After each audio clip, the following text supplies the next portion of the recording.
Welcome. Thank you so much. I know it's really hard on a day that's this beautiful for the first time in so long to come inside, but hopefully the wonderful food and the amazing panel that we put together are enough of a draw to keep everybody inside. My name is Melissa Brown. I am the Deputy Director of the MacMillan Center. I'm here with an amazing team from our Global Programs Group and also our Outreach and Impact Group. We're here today to host Rodrigo Pacheco as our Global Table Fellow.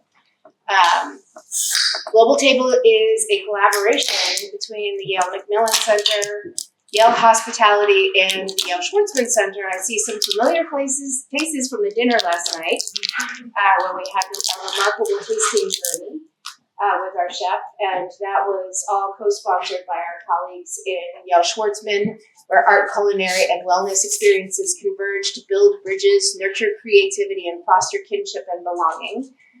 Yale Hospitality, where they blend cultures, wisdom, and global cuisines to create moments of comfort and community and inspiration. And then, of course, Yale MacMillan, where we are committed to promoting understanding of the world and in the world. So this is a pretty fun journey for us. Our goals with this program, reflective of all those statements, promoting community, so bringing people to the table quite literally. Is it about the food? The food is the tool that we use to help people to enjoy the messages, as you'll soon find out from our amazing panelists. It's about connections, so it's about connecting folks on campus, connecting with the New Haven community, and connecting in the world. We now have this remarkable and growing cohort of fellows. Understanding, and so it's about sharing and inspiring insights into tradition, culture, people, place, and planet. So it's not just about having people stand up on a pulpit and demand that everybody do the right thing. It's about sharing the journey, sharing the experience, and sharing the values to get people to where they are today. And then finally, inclusion. We make sure that each one of these visits offers opportunity for students, of course, and for faculty, of course, but also for members of the community. Also for our Yale culinary staff and our other staff members who are really excited to be a part of the learning journey. At MacMillan, we have 7 regional councils and we have 19 global programs. Our global programs team does an amazing job, and this is one of our global programs. These are transnational issues that don't necessarily fit within boundaries. But then we also have these 7 regional councils, and why this is important to today's talk and to the last couple of talks is because every time I bring a chef to town, I turn to one of the councils and say, it's your turn. Because those are the groups, they know the community, they know the student groups, they know the classes, etc. So we tap into those folks to really connect us with the community that resonates most with the chefs that we're bringing to town. Our chefs so far, we started in fall 2024 with Chef Selassie Rodrigo from Ghana, and then we went to Turkey with Chef Ebru Demir. Yeah, she was amazing, right? Oh my gosh. They were all amazing. And then we had an extraordinary journey with the venerable Jiang Quan, who is a Buddhist monk/nun, and had a really groundbreaking event at Yale Schwarzman. Now we have our chef today, Chef Rodrigo Pacheco. Quick preview, in the fall we will be bringing in Chef Asma Khan from India. And that will happen sometime in November. So these are our fellows so far. You can see we're going all over the world. We're already talking to some of our councils, whether we're going to Europe or to Southeast Asia next, we'll find out. Today's panel, I'm going to stop talking in just one moment, but today we're here about the ecology of taste, and we're going to be touching on topics of Indigenous ingredients, health, and community. Louisa Lombard is both the co-director of our program Agrarian Studies and a member of our African Council. I've also put in parenthetical references here. Nico is a member of our Council on Latin American and Iberian Studies, which is the host of this event. And then Tassos is part of our Hellenic Studies program. So really demonstrates the wealth and knowledge that we have. And then, of course, Chef Rodrigo Pacheco, and I'll pass it over to Louisa to take over with the introductions. Wonderful. Thank you so much, Melissa. And thank you all for coming out to join us on this afternoon. I think we're really in for a treat with this opportunity to hear from three people who are at the forefront of thinking about how we can bring together teaching, research, community development, biodiversity conservation and development in order to create better food systems for our future. So what I will do today, I would like to briefly introduce our three panelists. Then I will give each of them an opportunity to speak a little bit about the work that they're doing around this theme of the ecology of taste. Then we'll have a brief conversation amongst ourselves about the connections between their work, and then we will turn to all of you for your questions. Without further ado, we are joined today by, in the middle here, Chef Rodrigo Pacheco. As Melissa mentioned, he's our fourth Yale Global Table Fellow. He is the executive chef and founder of the restaurant Bocavaldivia, which is in Puerto Cayo, and also of the restaurant Foresta in Quito. He's also a food and agriculture organization Goodwill ambassador, and he trains young people, including indigenous people, in things including hospitality, permaculture, fishing, and his work and his restaurants support more than 150 families in Ecuador. With guidance from indigenous people living in the areas around where he's working, his foundation is working to create the largest biodiverse edible forest on Earth. And he's hoping that this will be a model that shows how ecology and ancestral knowledge can restore soils, revive native species, and then fuel circular bioeconomies. Next to me is Professor Nicolas Hernandez-Aguilera. He is an associate research scientist and lecturer with the School of Environment here at Yale, and also affiliated with the Council on Latin American and Iberian Studies. He also is starting some research in Africa, so I look forward to collaborating more on that in the future. Now, his research focuses on tools for community sensing, climate services, and sustainable food systems, particularly in rural communities in the global south. So he's interested in developing frameworks and models that will help to scale local knowledge and smallholders' ideas and perceptions to help inform policy and decisions that are taken at a higher level regarding things like land management practices and biodiversity conservation. At the other end of the table here is Professor Tassos Kyriakides. He is an assistant professor of biostatistics and also affiliated with MacMillan's Hellenic Studies program. His primary research focus is on infectious diseases, but he also works on the social determinants of health, and especially some of the sociocultural and other dimensions of diet and nutrition, with a particular focus on Greek and Mediterranean culinary and nutrition traditions. He also is a certified olive oil sommelier. So if you have questions about that afterwards, perhaps you can, perhaps he will share some of that knowledge with you. So I'd like to turn to you first, Rodrigo.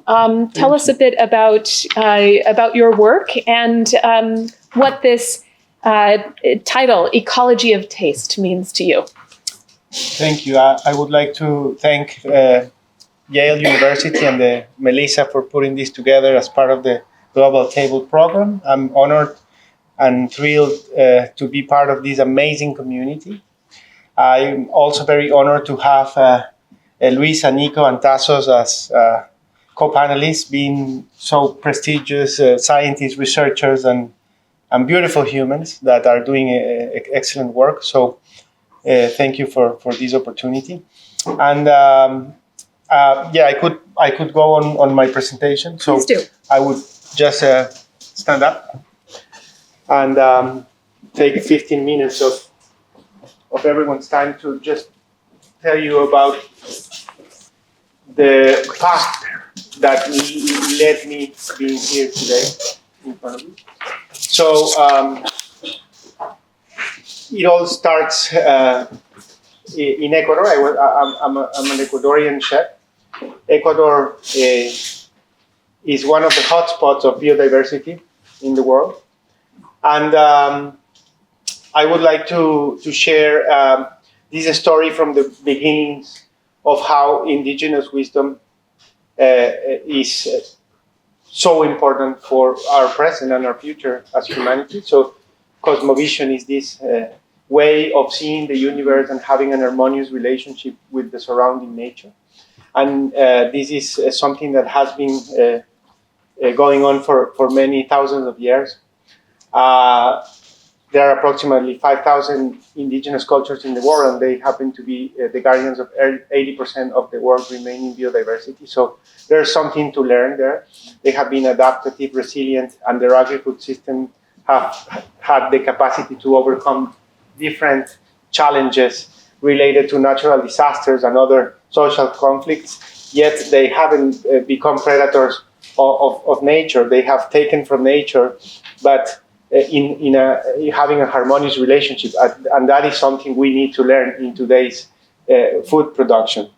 So it's important that we want to learn from them and to respect those First Nations of the world. I want to bring the role of the ancient shaman because during my interpretation of history a long time, Ecuador used to be very strong in shamanism. Actually, it's considered to have been one of the most important shamanism places in the world in the ancient past, specifically around 3,000 to 4,000 years ago. And they used to be very respected people in the community leaders, but overall they were interpreters of nature. They would be translating the messages that the universe was broadcasting. And they led their communities with a special talent, not imposing, but integrating the community. So they always had an important seat in society. Sometimes matriarchal societies, especially in Ecuador, were present, like my home today. And it's important to recognize the role of women along history, being leaders of the communities, especially in many cultures in Latin America. And the ancient shaman had four roles: the astronomer, because they interpreted the cycle of life of the planet; the agronomer, because they understood the cycle of life of plants; the hunter, because they obtained food from nature, and they also did the rituals of initiation; and then the healer, because they knew the combination of plants that would become medicine for their community. So out of those four roles, I interpreted a fifth role of the shaman, because they knew and they had all this knowledge of the universe. So they were probably the cooks of the community as well. So I consider myself just an apprentice of a shaman. And I tell you this because I've been wearing my rubber boots for 14 years, exploring nature, planting food, developing and innovating agri-food systems. Then there's a component of science that is very important, and I want to bring very quickly the story of Humboldt, this elite scientist that created the first infography for science, the Naturgemas, in 1800. And where he did it, it was in Ecuador. It was in the summit of the Chimborazo volcano, which is the closest point to the Earth, to the moon and to the sun from Earth, due to the equator bulge. And if you draw a straight line from the Chimborazo summit towards the coast of Ecuador, this is where I live, in Puerto Cayo. So Humboldt, actually, with his companion scientist, Bonpland, and other botanists, brought the highest technology at the time to measure atmospheric pressure, humidity, and also the climatic floors from that high altitude of the Chimborazo volcano summit all the way down the coast where I live today. So I live in one of the hotspots of biodiversity in the world. And Humboldt left a legacy because he taught us how to see the world as an integrated system.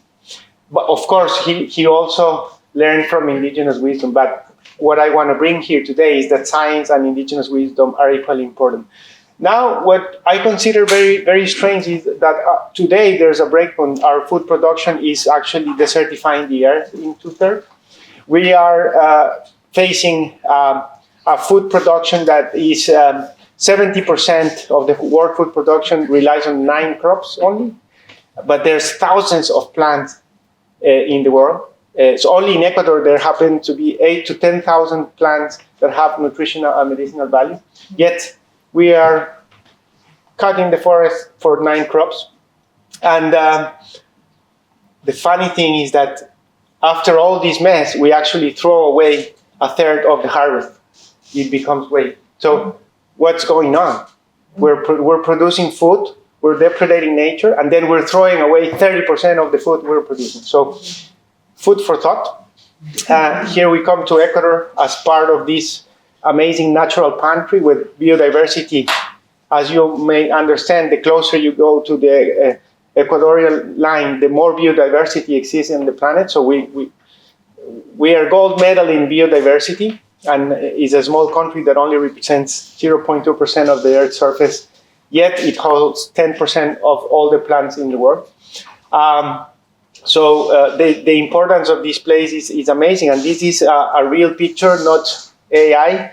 And this is the project my wife and I founded in the Ecuadorian coast.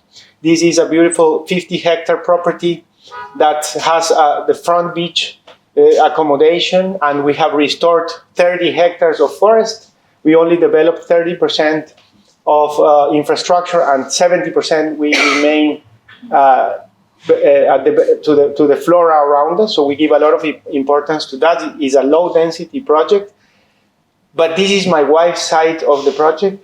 My side of the project is in the back of the property, where there's a forest that I have been planting for 14 years, creating a biodiverse edible forest focused in nutritional crops, but also that provide other services such as water preservation, carbon sequestration, reconciliation with wildlife, and also, of course, food sovereignty, art, inspiration, materials, ethnobotany, medicine. Basically, forests solve the most important problems that we face as humanity. So I'm very much inspired in the functioning of forests, and I've been transforming my own ecosystem and then translating all this information that I'm learning about nature, and I have been learning, seeing those trees growing and understanding the cycle of life of the plants around me to create food that conveys an important message that society needs to hear. And that's why I redefined my role as a chef. Beyond preparing food that can be delicious and beautiful, we do have a responsibility to tackle the devastating effects of climate change. And this is where I want to inspire more chefs in the gastronomic world to talk and to speak out more about sustainable gastronomy as a driver for environmental transformation and cultural preservation. So no menu in my restaurant, never a written menu, thousands of dishes created with the local harvest, with ethnobotany, using fruit seeds, using roots, using climbers, using leaves, using insects, sustainable catch, and utilizing the ecosystems as source of food. And all this, I want to put it together in a short video for you to see how we integrate all that I say, gastronomy, indigenous wisdom, and the conservation of nature. Qué amable, usted sabe el aprecio que le tengo. Bienvenido, hermano, qué gusto, qué gusto. The First Table fue creado con la misión de retribuir a la sabiduría ancestral de los pueblos indígenas de todo el mundo. Hemos invitado a 8 nacionalidades indígenas de diferentes rincones del territorio ecuatoriano. Ellos generosamente vendrán a compartir su cultura, su arte, su sabiduría y, por supuesto, sus productos. Tuve la oportunidad, junto a mi familia, de visitar diferentes comunidades. He podido extender personalmente una invitación de corazón para compartir y ser un puente entre esa sabiduría indígena y la sociedad, dándole el valor que se merece a cada una de las culturas indígenas presentes en nuestro país y próximamente en diferentes rincones del mundo.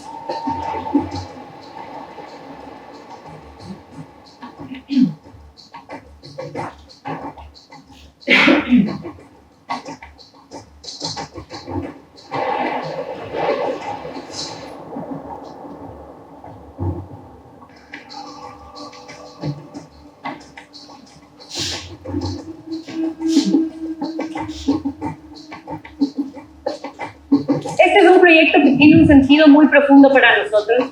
Este es el principio de la historia que nos lleva donde ustedes, a cada una de sus comunidades. The First Table es un mecanismo de conservación de los ecosistemas y de la cultura que nos permite proteger, expandir, restaurar y reconectar el bosque comestible biodiverso más grande del mundo. Pachamama, kang marinyo ka mang kausayta karawaskan. Pachamama, inkitaita, kang marinyo kan sima kausayta kuno chiskangi. Chichamasha, kahimakchate, para irungarisha, ichurayara irumaki. Pertenezco a la cultura sáchila. Mensaje no solamente al pueblo sáchila, a todo el mundo. Cuidemos la naturaleza. Pertenezco a la cultura quichua de la Amazonía del Ecuador. En nuestra zona, por el tema del turismo, no hacemos la caza, solo hacemos la pesca. Pertenezco a la parroquia Luis Gastorre de Cantón del Faro, de la provincia de Esmeralda. Bueno, yo le diría al mundo entero que se preocupen más por apoyar a los campesinos para que de ahí los campesinos sigan manteniendo la riqueza y la fortuna, la cultura central para que no se pierda. Mi nombre es Marilu Parral. Yo presento la cultura chola. En este mundo, yo le digo que sepan querer, sepan llevarse con todo. La gastronomía es la llave para poder transmitir ese conocimiento ancestral a las presentes y a las futuras generaciones, compartiendo mensajes importantes que la sociedad necesita escuchar. Gracias por la pesca el día de hoy. Fue un ritual muy bonito compartir con ustedes ese momento, trabajando en equipo, en comunidad. Una experiencia gastronómica donde nuestros hermanos y hermanas indígenas son los invitados especiales. Sin duda, esta oportunidad de haber compartido con mis hermanos y hermanas de las diferentes culturas del Ecuador ha representado para mí la mesa más importante de toda mi carrera profesional. Solo puedo compartir mi sentimiento de agradecimiento, de honor, de humildad y de compromiso con la conservación y la revalorización de la sabiduría indígena.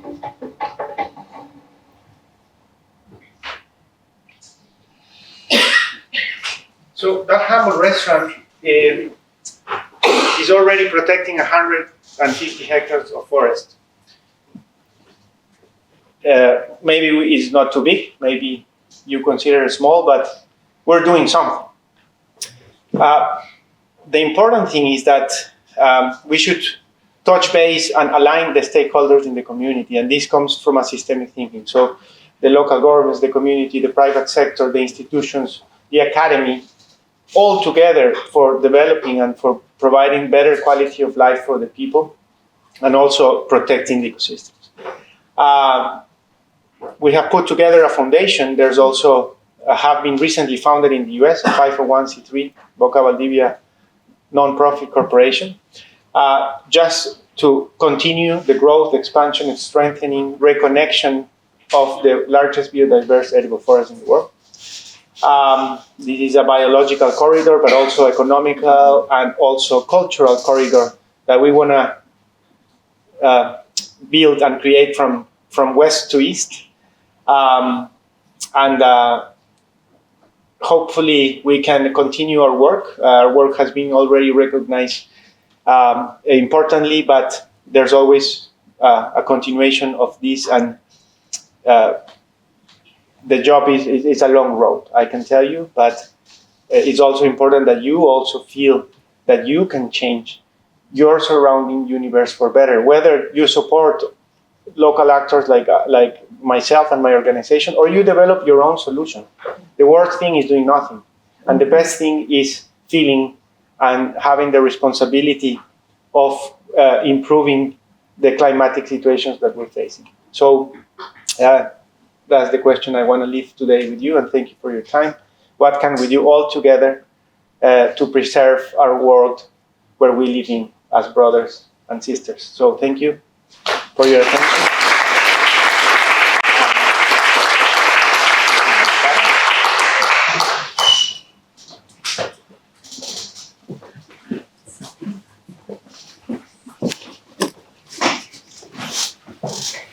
Thank you so much, Rodrigo. Yes, thank you. Now we'll turn to you, Nico. Tell us a bit about how you pick up on some of these themes and projects in your work as a teacher and as a researcher. Definitely. Thank you all. First of all, thank you, Rodrigo. I think that your presentation was equally inspiring as your food. We really enjoyed yesterday an amazing menu and 3 different acts that actually were very provocative, not only from the food perspective, but also as a reflection. And I think that I changed some of the things that I had initially prepared based on what we was just watched here. And it's like this invitation to see the forest as a pantry, because initially for me that was, I must confess, a little bit disruptive, because I was thinking now we see the forest as a pantry, so we are going to eat the forest like in a very destructive way, because I think that unfortunately, given the statistics that you mentioned, we associate eating with destruction and not always with sharing, with appreciation.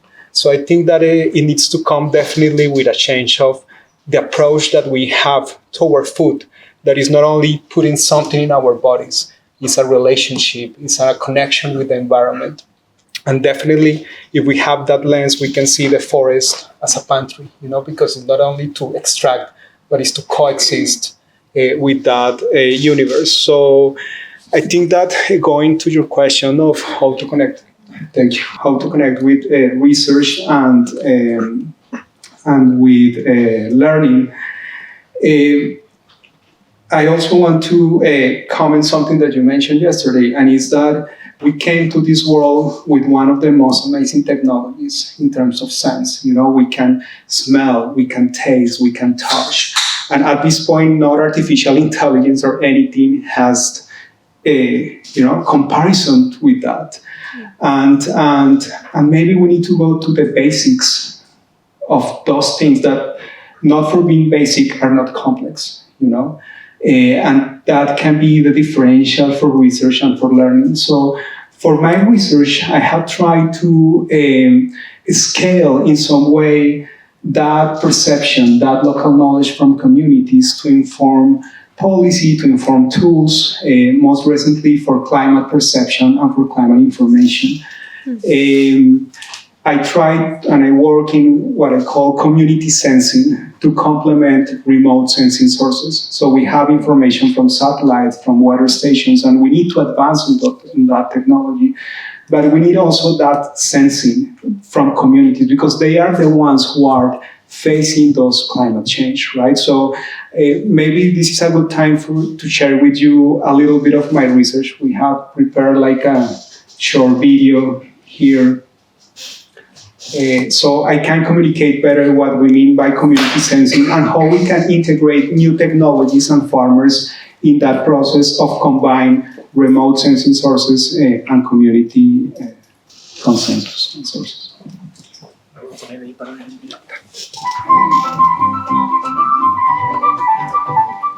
Hoy estamos reunidos con varios productores que están participando en el juego. Es un juego en WhatsApp, Icon en español o Icon en inglés, a partir de la cual queremos recoger información histórica del clima. Esta información es muy importante porque nosotros podemos tener información de los satélites, de las estaciones. Tenemos que seguir avanzando en la calidad y en la definición de esa información, pero no es suficiente muchas veces para reflejar el verdadero impacto del clima en las comunidades. En la anterior ola invernal, que creo que fue de 2019 hasta 2022, fue muy grave. Tuvimos consecuencias muy devastadoras porque nos atacaron muchas enfermedades, principalmente la rocha y la gota. Comparan sus recuerdos de los eventos climáticos, lo que dicen las comunidades, y lo contrastan con lo que dicen las fuentes de información remota. Pues el juego me pareció muy bueno, pues uno aprende cómo puede afectar a los productores de café. Un aspecto muy importante también de esta herramienta es que utiliza WhatsApp, que es algo a lo cual los productores, todo el mundo ya está muy familiarizado, permitiendo reunir inclusive generaciones en torno al consenso de esa información histórica. Por lo menos yo primero le pregunté a mi papá, le dije, papá, ¿usted me puede colaborar en el tema del clima? ¿Se acuerda algunos años atrás? Entonces me dijo, sí, claro. Pues las mujeres me parece que es muy interesante porque es como que le ponemos como el sexto sentido y ahí dice que tenemos. Es un proceso básicamente de aprendizaje a partir de las comunidades, uniendo la tecnología, que a veces parece ser totalmente disonante o no compatible, y todo lo contrario. Es la manera a través de la cual podemos incentivar más gente a participar y a través de la cual podemos tener una mejor evaluación del verdadero riesgo climático. En realidad sí les he inculcado mucho el trabajo en campo. A ella les encanta. Mira, pero al futuro sería tener mi finca ahí como papá, seguir los pasos de él. Lo que queremos lograr con ICON es escalar los procesos de generación de información a nivel local. En esta oportunidad, esta versión de ICON está financiada por el Yale Planetary Solutions, o las soluciones planetarias de la Universidad de Yale, que buscan precisamente nuevos espacios e innovaciones para aproximarse a las realidades de las comunidades que están más aquejadas por los problemas globales, como es la variabilidad climática o el cambio climático.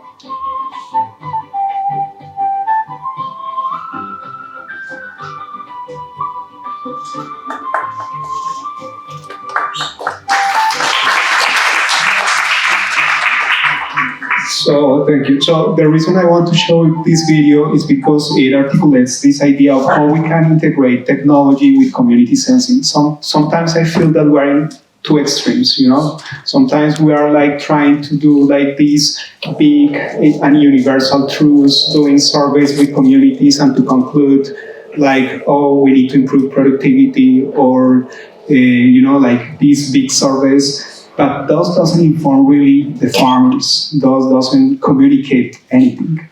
And in the other stream, sometimes, and I mean, it's not anything. For sure, they provide a long-term view, right? But for the community's perspective, if I'm just looking at forecasts that say that coffee farms are going to disappear, what it means for my farm, right? How I can articulate that research with the needs of the farmers. And on the other hand, sometimes we have like these very niche research and focus on communities that sometimes is difficult to scale.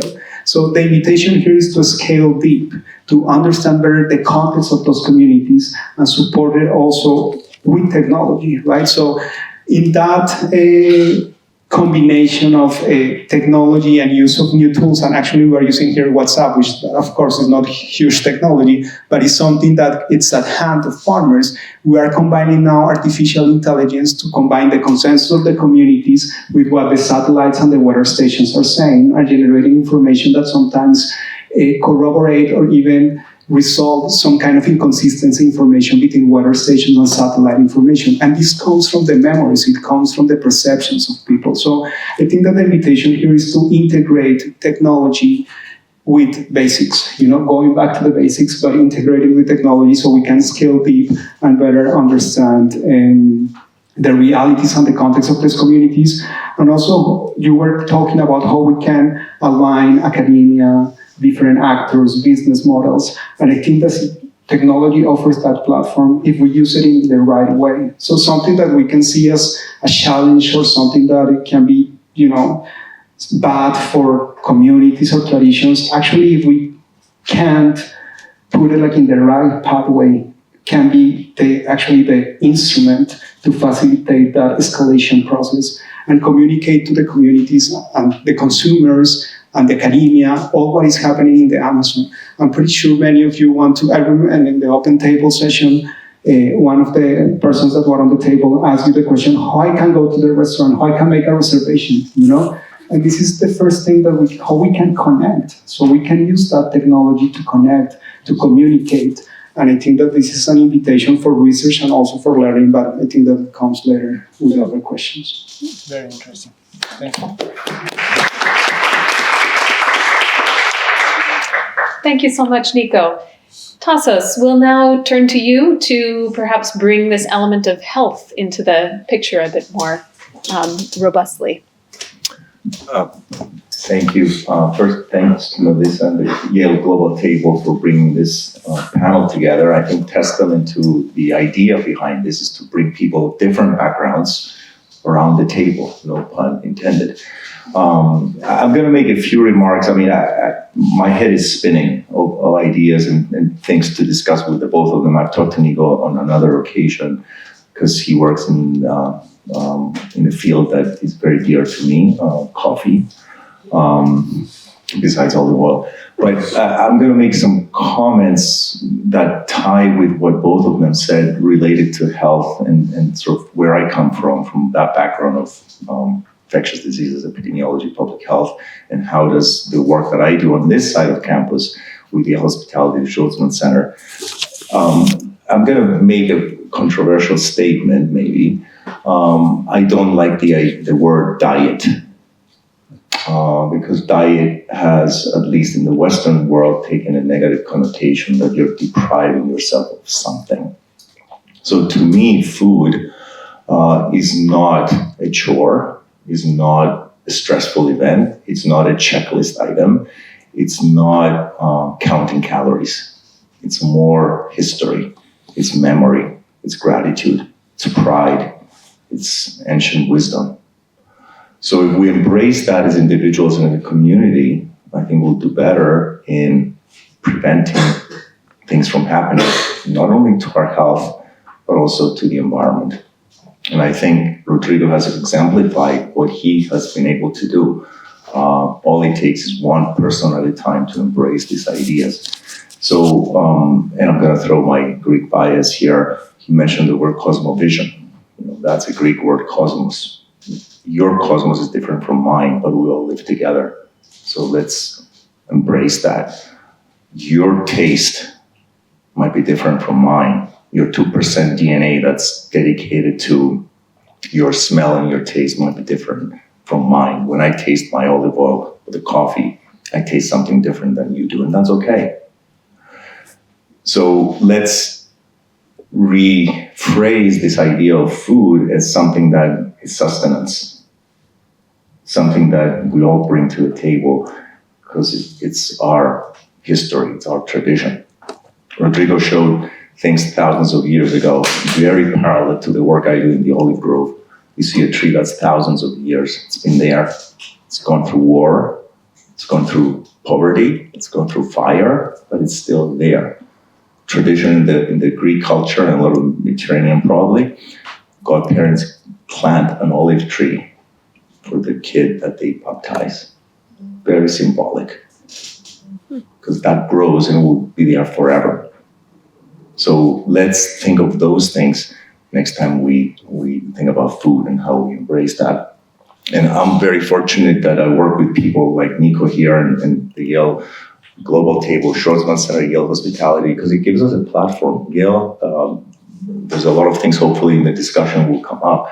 But Yale's in the forefront of a lot of these things. When I think about Mediterranean nutrition, that's been voted the best nutrition diet by US News and World Report 8 years in a row. The main concept behind that is not the tasty food that you have as Mediterranean food, but the sustainability. It's seasonal. It's something that sustains you and sustains the environment. So let's think about that. Yale, right now, 60% of the menu is plant-based. Yale consumes 7 times the average US consumption of olive oil. So there's a lot of things we can do. So if people leave from here and they go out and they look for these things, now we're making progress. So I want us to think, how can we all be the 5 shamans that Rodrigo showed? We can all be that. Thanks. Thank you.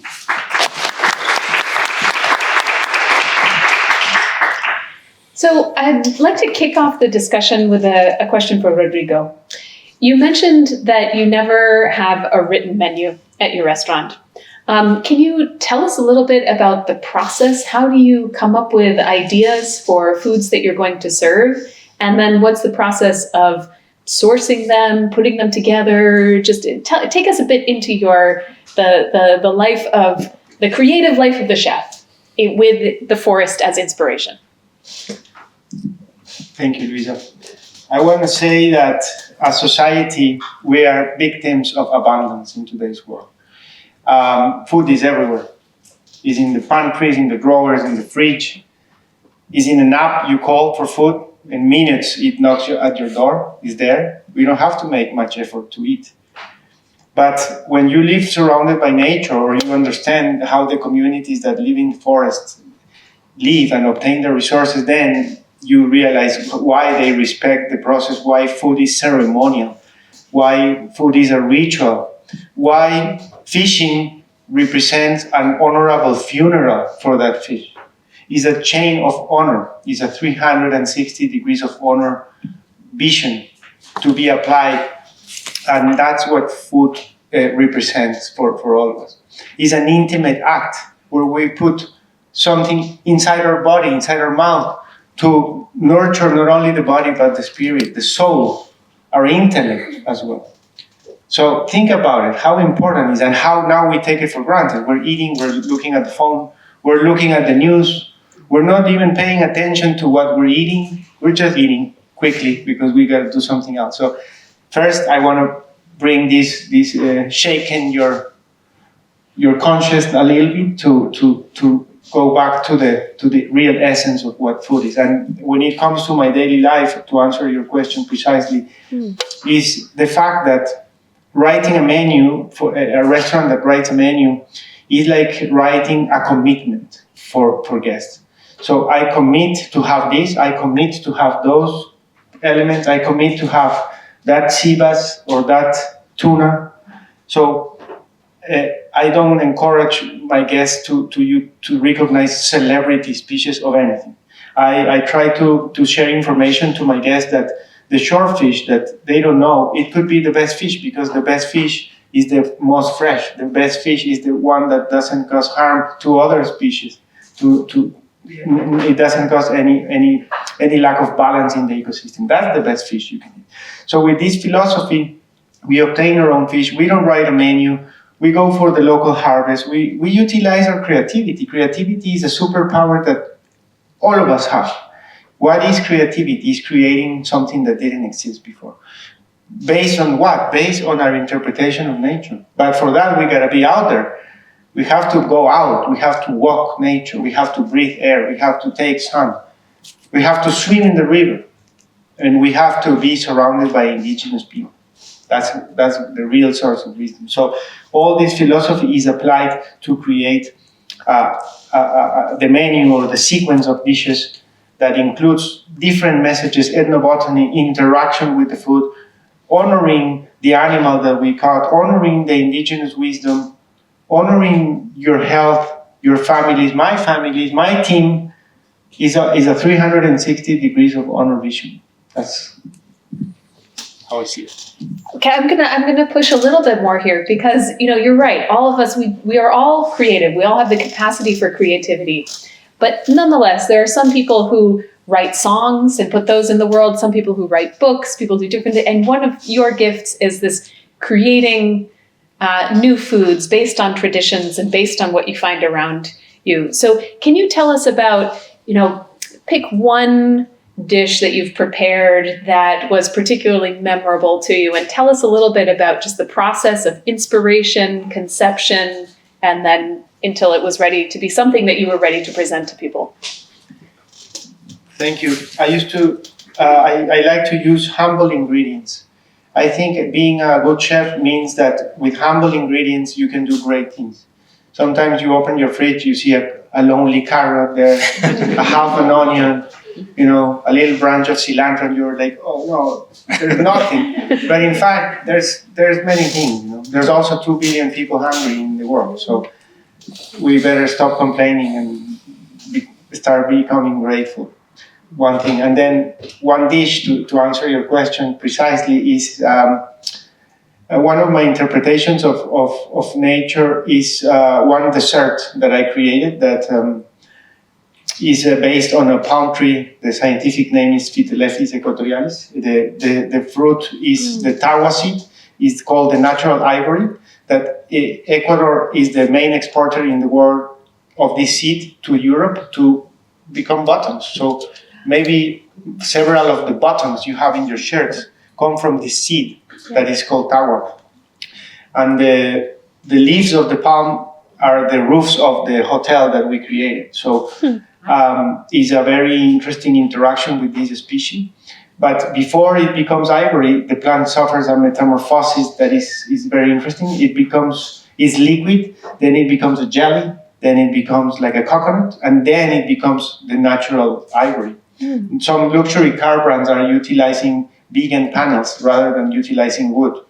And also they are using tarwa for this. So when we harvest this from one of our edible forests, we can empty that jelly there, and we will fill in a dessert with different recipes, textures, origin, and temperatures from the surrounding neighboring fruits of that fruit, becoming a colorful, a biodiverse, healthy, creative, adaptive recipe that responds to the existing ecosystem, including humans as having the right to be part of the ecosystem as well.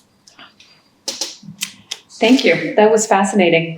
So I have a question that I want to put to the whole panel, and it's going to be a very open-ended question, so you can take it in whichever direction you'd like. But Tassos, I was very inspired by your reminding us of how, in relation to trees, particularly trees like olive trees that can live for so long, us humans, we're just specks in history in comparison to how long some of these trees are around. And that made me think about time, it made me think about past and future. And so hence my, again, very open-ended question.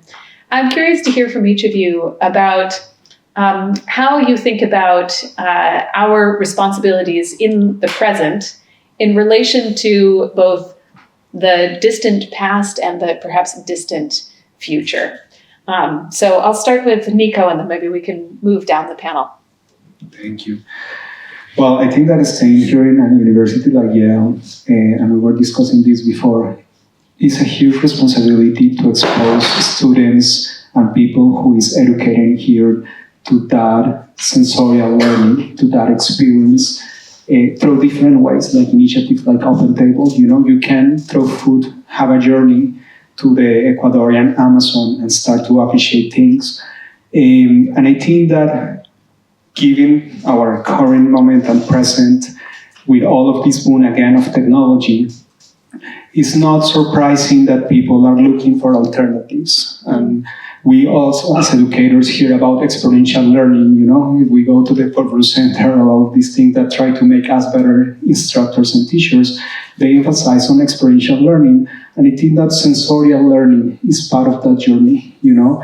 When you were describing the ingredients, when you were mentioning in your act that this is the cosmovision of the indigenous wisdom through that dish, we can generate connections and we can be more conscious about what we are, our decisions, you know.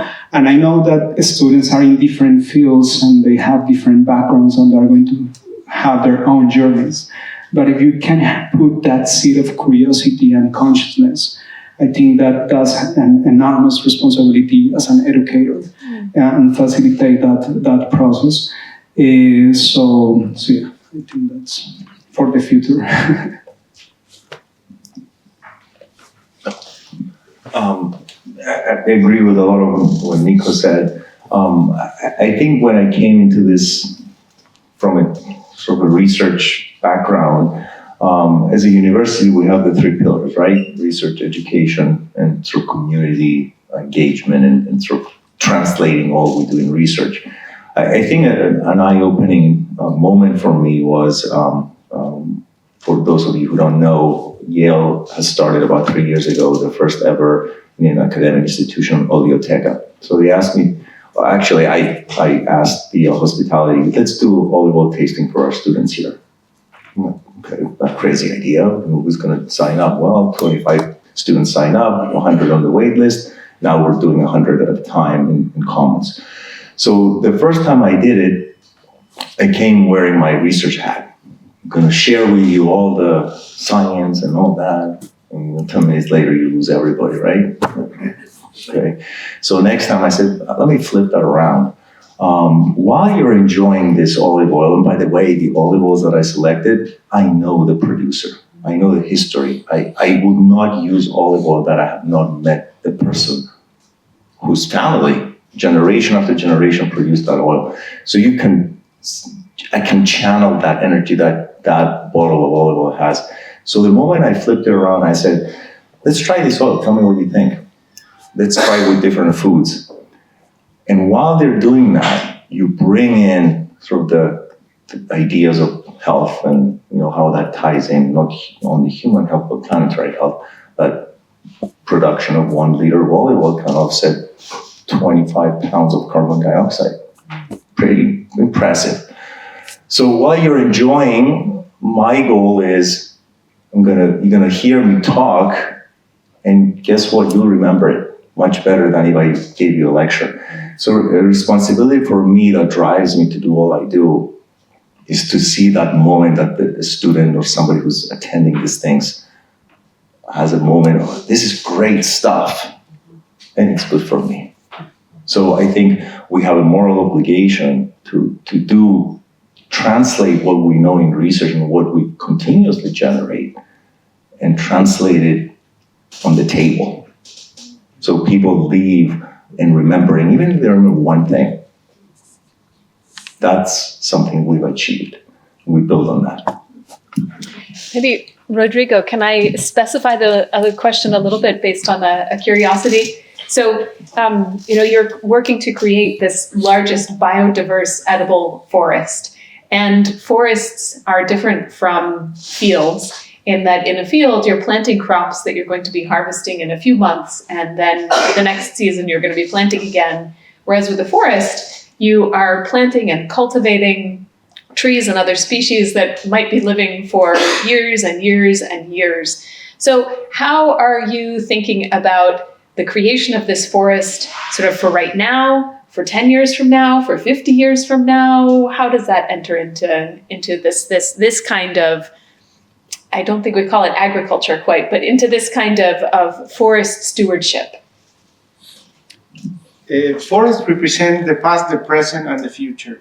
It is important for us to start today in the present, inspired by the ancient wisdom again, but always looking ahead into the future. And planting a tree means imagining that in 3 or 4 generations, some kids are going to be harvesting that fruit. And that gives a sense of importance of what we do, because it's a humble act.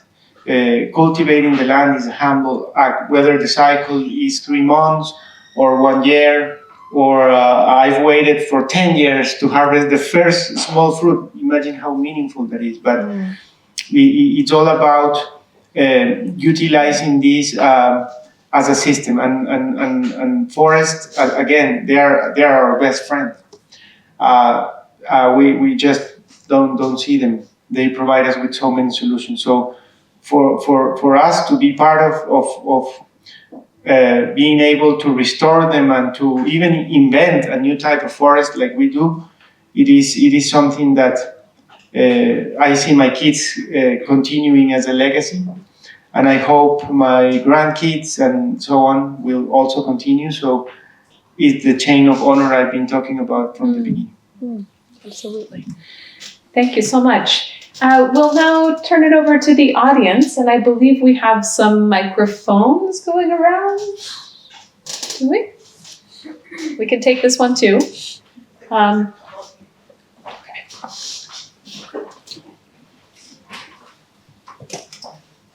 So if you have a question, feel free to just raise your hand and we'll come around to you.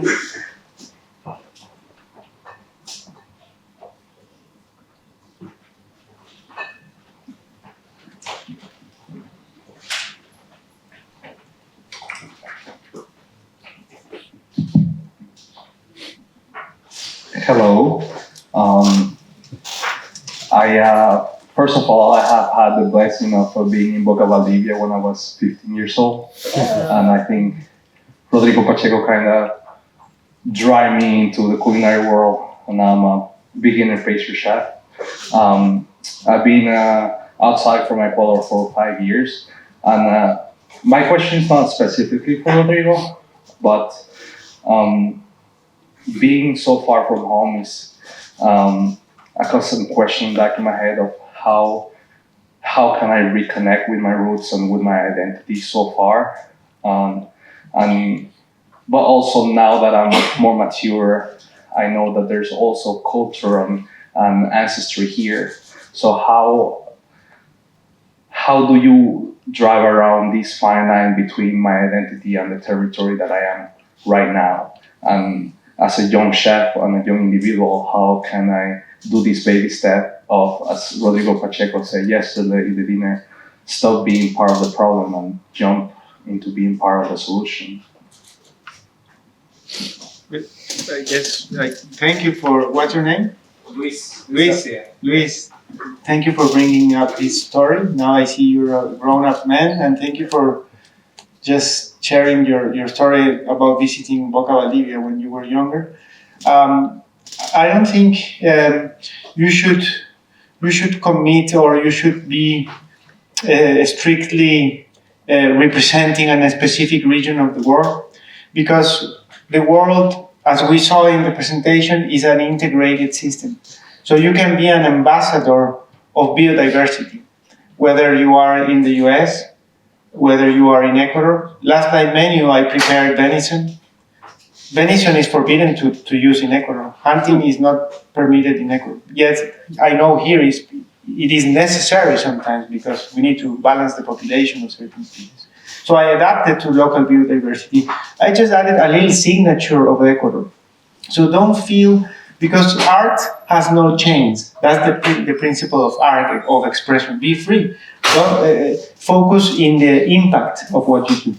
Identity is already there because you are doing it, your identity as a human in this planet. So don't feel bad if you use an ingredient that it doesn't belong to your roots, but focus in the impact on what you're creating, what life is transforming, what ecosystem is transforming. And that purpose is the main ingredient. And it becomes your own identity at the same time. Thank you. I think Tassos and stuff. You might leave your country, but your country will never leave from you. I can attest to that. I grew up in Cyprus, left when I was 20. But what I do brings forward all that I grew up with. I was telling Nico and Rodrigo before we came here, one of my first memories that I didn't quite know where it would lead me, that I still to this day carry with me in what I do. As a 6-year-old, my favorite field trip, believe it or not, was in the olive mill. It stunk. The smell was horrible. My friends thought I was crazy. Thinking back now, that's what I'm bringing forward now in what I do. So what you grew up with, you're going to express it a different way here, but you're always connected. So keep that in mind. And people will see that.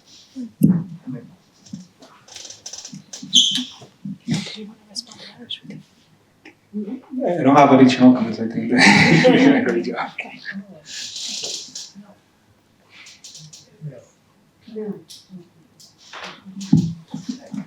Hey, my name is Amana. Thank you so much. I've been thinking about it, especially regarding Equatorian cosmoperception of tecoporan, which would be in English like flavorful living, as a way to fabulate Latin American and Latinx belonging, and how food and creativity is so embedded in Latin American culture. And I've been facing challenges to bring that cosmoperception to the art world, and I'd love to hear more how you've been engaging with this dialogue between creativity and I even feel that saying food doesn't do justice to all this magical thing that you've been doing, I guess. So, but I feel like something related to like nourishment, I feel like in English is a okay word, and creativity, if you could share more about that. And gracias, es increíble.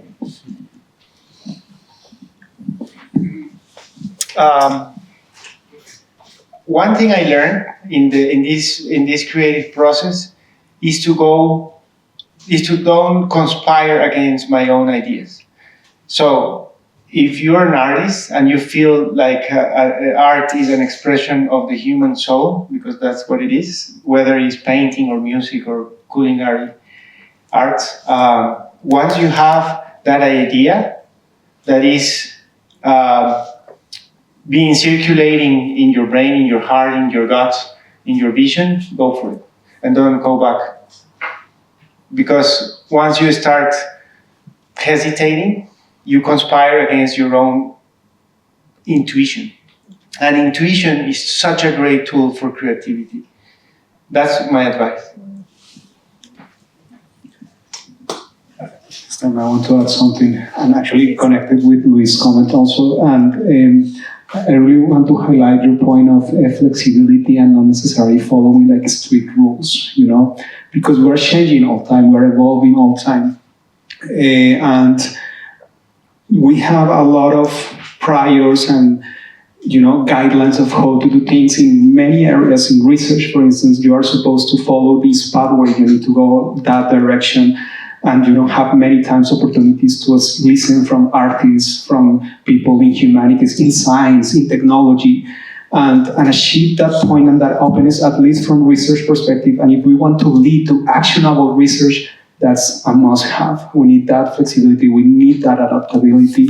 And it applies even for consumption, you know. I must confess that I'm a vegetarian at home, but yesterday when I saw your menu, I said, there is no way that I'm going to be vegetarian or vegan tonight, because I just want to enjoy, right? So the circumstances come to you, and I think that it's right. We don't need to accommodate the specific rules of stigmas. It comes like day by day. You know? Absolutely.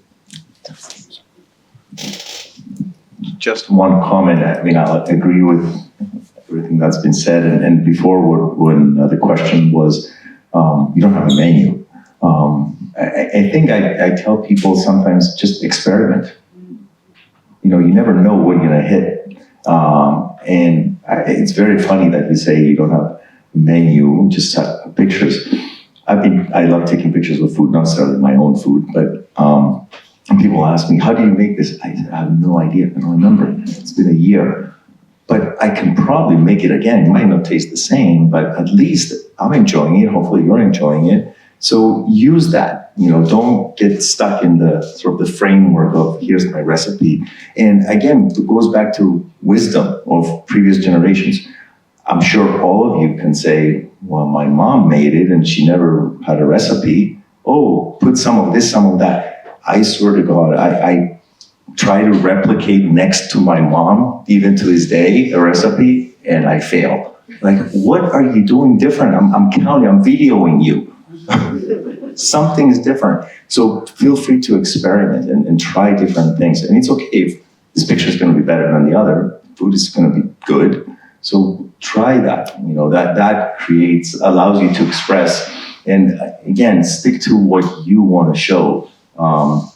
I think at least being in this country 30-something years, I've seen a shift over time where, and I can name Greek restaurants, whatever restaurants, they're shifting because before they tried to conform to what the US expected it to be and taste and feel like.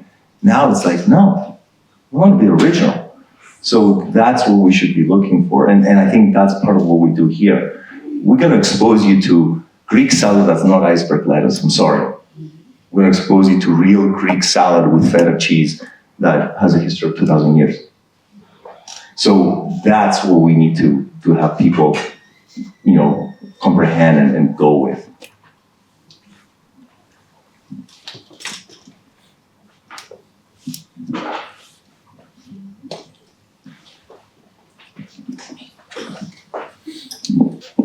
I had a very serious question that had to do with personal choices and systemic change that I was going to ask. You can answer that one if you like, but I'm going to ask a selfish one instead, which is, if the four of you had the opportunity to do anything at all with the Yale Global Table program, with these chefs that we bring to campus and these tasting experiences and the learning experiences for the staff and connecting to the local not-for-profit organizations, what would it be? What could we do with this mindset and this very nascent program? Very interesting question. No pressure, but I am taking notes. I have an idea. The capacity of Yale is overwhelming. It's enormous. I've seen it in the city. I've seen it in the people. I've seen it in the culture, in the students. It is something that goes beyond just an educational institution. And I think a global table program should set such an important statement. I would like to see Yale becoming a model of urban agriculture. Of all of the 440 buildings that Yale has along the city, I think there's enough infrastructure, but our relationship with plants should be considered as a top priority in the present for the future. And I think that would be my dream to see that Yale provides this for the community. An urban agriculture, upscale, highly productive, edible ecosystem. I think that is great. I'm going to wear my educator hat now. How about a year-long course on having all these chefs who come here? I mean, do you want to make it very experiential? A week, like out of the semester, choose 3 locations where you want to go to be with Rodrigo for a week. And we can figure out a way to assess and get grades. I mean, it's part of the training. I'm already thinking of my sabbatical down here. So. Yeah, awesome. Well, I think that I have like specific and more general suggestions. For the specific ones, I think that I really enjoy having one of our chefs at some point in my class. I teach food systems and climate services. And that was an amazing experience for the students, for the chef, like be part of a curriculum, like a class. I think that's an opportunity for all of us.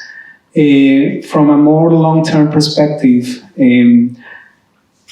I remember when I came here to Yale, I did my PhD at Cornell, which is a land-grant university, very connected with agriculture. Then I went to Columbia to do my postdoc. And I'm mentioning this because at some point people is like, oh, but all of these things about agriculture or food, it needs to be like a land-grant university. And actually I think that this is a very narrow vision of the food systems as a whole opportunity, even from a methodological perspective. What I was mentioning about sensorial learning, it's happening only like through this experience, and this is a totally different approach, even on this, debate about how we integrate artificial intelligence, how we can be better instructors if technology is going to provide all the information for students, And I remember we were having this discussion during the open table yesterday, and it's, hey, how are you embedding artificial intelligence? What we're going to do now?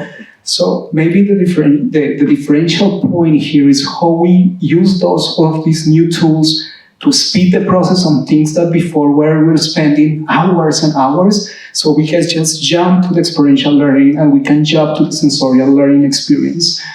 Right away, I'm not saying that we need to forget all the content and all the structure, for sure that we need to do, and it's a huge challenge ahead of us. But I see this as an opportunity, and thank you, Melissa, honestly, for organizing this kind of sensorial learning, experiential learning, because those terms that sometimes appear like on the air become a reality through this kind of experiences. So I think that it goes from a practical thing, like inviting Rodrigo, formally invited to my class next year, and make of Yale like the hub for other kind of experiential learning based on sensing, Thank you. gladly participate. So, Melissa, you posed this question to the four of you up here, so I'm going to step out of my moderator role and jump into the question, in part because Nico gave me such a nice entree to jump in by mentioning land-grant universities and their approach to agriculture and food systems, which has been a very important one for all sorts of reasons. But you're right that what we do at Yale is a little bit different from that. And the Agrarian Studies program that I'm stepping in as co-director of is one of the hubs for that, where we're thinking about food systems, we're thinking about sustainability, we're thinking about all of these things, but not through the technical methods that are more associated with some of the land-grant universities. Instead, we're asking questions that are more broadly social, historical, forward-looking, all of these kinds of things. So I think that's part of why I find this initiative, the Global Table initiative, to be so exciting, because it's one of the ways that we can put that spirit of inquiry into action and see how people are doing things with it in the world. Now, you asked about specific things to do, and I would just say, I think that, Global Table, absolutely, seeing connections among different places in the world, really important. We also here in Connecticut have some really exciting initiatives, including in areas that are very consonant with what Chef Rodrigo has been working on. So, for instance, this part of Connecticut is a world leader in developing kelp forests. Mm-hmm. Kelp forests are an incredible regenerative way of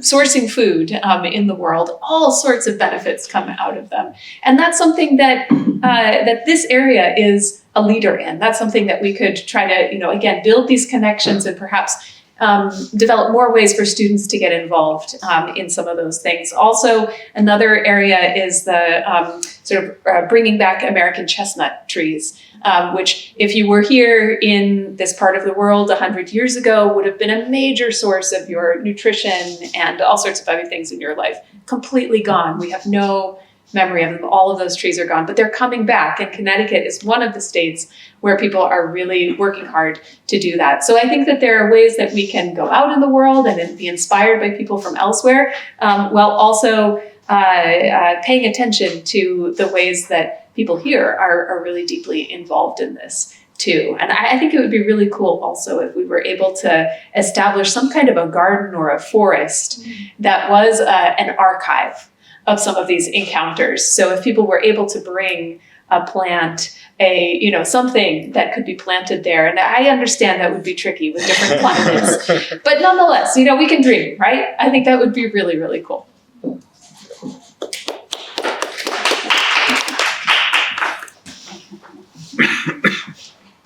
Thank you all. So I just have a very quick question because I really resonate for what you're saying about the relationship with food. So I feel like nowadays we kind of we're so rushed at everything and we tend to eat fast food just because we want to have something. But this time I feel like we have to really think about the relationship with food, because food is amazing. It has the cultures, it has memories, or it has some great taste. We have to enjoy the original taste of it instead of just rush and to do the things next. So I just wonder, do you have any small advice, one or two, for daily life, how we can really think about our relationship with food, or what we can do to cherish food? Thank you. Tassos, do you want to start to kick that off? It might not work for you, but for me, the starting point is when I prepare my food, I carry that gratitude and that excitement when I consume it. So when it's lunchtime, everything stops. Here's my half hour, 45 minutes. That's it. No calls, no phone, nothing.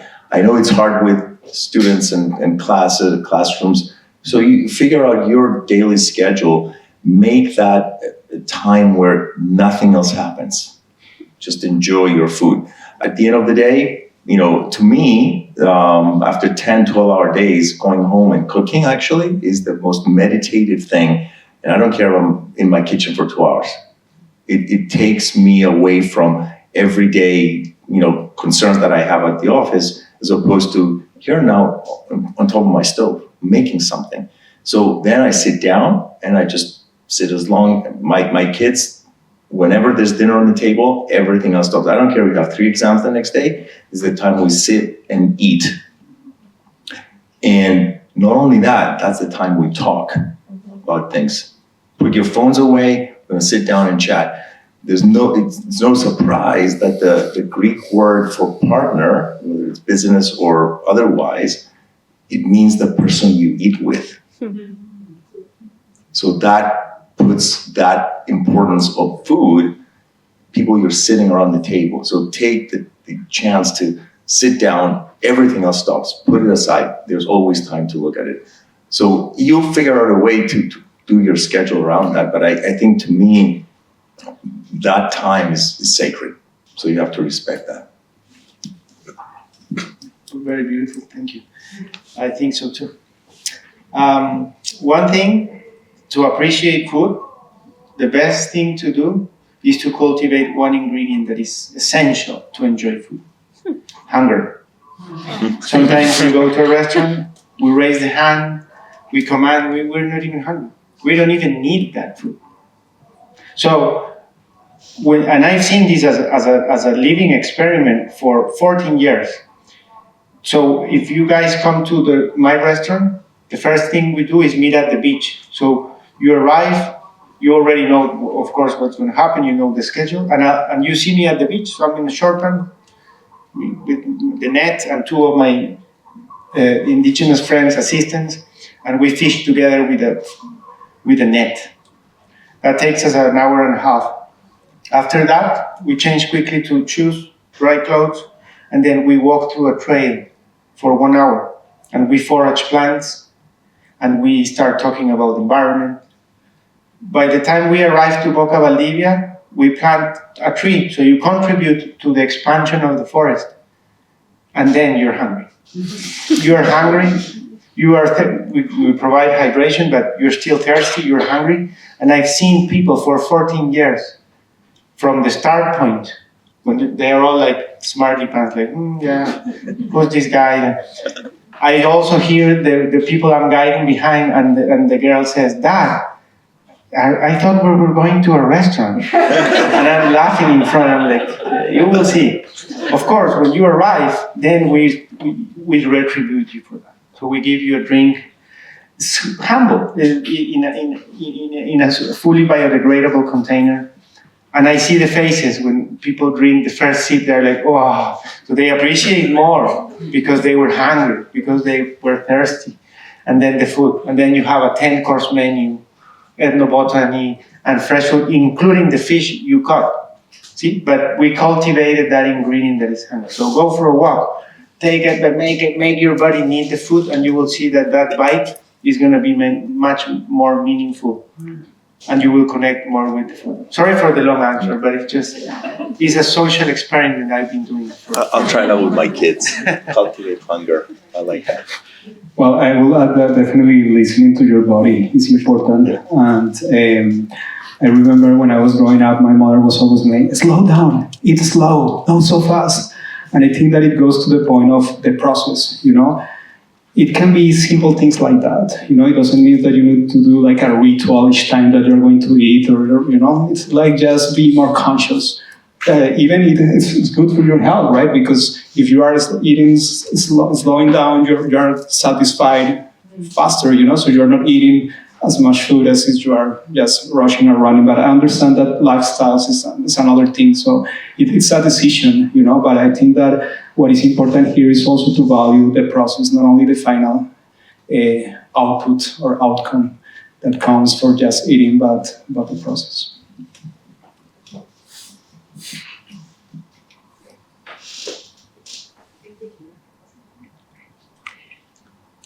Any final questions? I see some faces that look like they have questions that they would like to ask.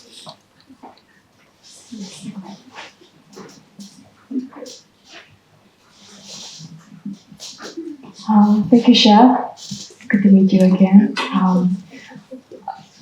I still wonder about, you mentioned about surround yourself with the indigenous people. I would like to hear more about, when you also mentioned just now, you have 2 persons from the indigenous members that assist you with the nets and everything. So you always involve the indigenous people, working with them. Can you tell more about the experiences personally, surrounded by them, working with them, some of the small, medium, big experience, changing moment, or what does it mean to be surrounded by them? Does it change your practice, and how does it change? And things like that. Yeah, thank you. Great question. Amazing. Thank you. I saw you yesterday and we had a chat. Thank you for these important questions. As I was talking when we were walking, Tassos and I were talking about this. So I said to Tassos, look, knowledge is very easy to obtain in today's world. You have the internet, you have so many resources, the magazine. But wisdom, that's a different thing. Wisdom comes from 2 sources, nature and indigenous blood. And once you learn that, is the best university in the world, with all the respect of this university. But nature and indigenous people represent an amazing source of wisdom. The wisdom is perennial. It's not trendy. It will serve you for the next 1,000 years to survive, to take care of your body, to take care of your family, to take care of your surrounding universe. So when you understand that, you start seeing the indigenous people with a different side. Because sometimes we talk about indigenous people as folklore. Oh yeah, but I just show you a video on how they were sitting on the table. I was cooking for them, I was working for them. They were special guests. So if we start paying tribute for them, if we start seeing them with this respect, that's where we are actually understanding the lesson. But lastly, I've been going to Costa Rica, I've been going to Brazil lately, and to other countries, and I always ask, where are the indigenous people? No one wants to talk about it. No one provides me an answer for that. Oh yeah, yes, there's some in there. Come on, I'm in Manaus. I'm in the middle of the Brazilian Amazon. Where is the indigenous people? They avoid the question. They don't want to talk about it. When I was in Netflix, I spoke about indigenous people in the Thanksgiving. I got blasted by the jury. They don't want to talk about it. So that's the way society is looking at indigenous people now. So I want to set an example to see them with respect as a source of wisdom. They are amazing, amazing, amazing people, amazing teachers. And that's all I can say. Thank you. Okay, please join me in thanking our wonderful panel this afternoon. And also in thanking Melissa and the other organizers of this incredible initiative that brings such inspiring leaders here to campus. So thank you all as well for coming, and thank you especially to those who asked the really wonderful questions.